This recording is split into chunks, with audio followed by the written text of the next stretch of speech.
বেহাৰবাৰী আউটপোষ্টৰ জনপ্ৰিয় অভিনেতা ফাইলাও বসুমতাৰীৰ মৃত্যুৰ খবৰ পাই দুখত ভাগি পৰিছে বেহাৰবাৰী আউটপোষ্টৰ জনপ্ৰিয় অভিনেত্ৰী চুমকি কছাৰী ওৰফে বিউটি বাইলুং।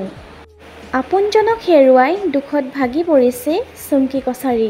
বসুদাৰ অকাল মৃত্যুৱে সকলোকে কন্দুৱাইছে। কান্দোনত ভাগি পৰিছে বিউটি বাইলুং। বসুদাৰ বিষয়ে কান্দি কান্দি বিউটি বাইলুঙে কিনো ক'লে আহকচোন শুনো। প্ৰথম বেহাৰবাৰীত জইন কৰা টাইমত তেখেতক পালোঁ আৰু বয়সত বহুত বেছি ডাঙৰ যদিও একদম লগৰ নিচিনাকৈ থাকোঁ আমি।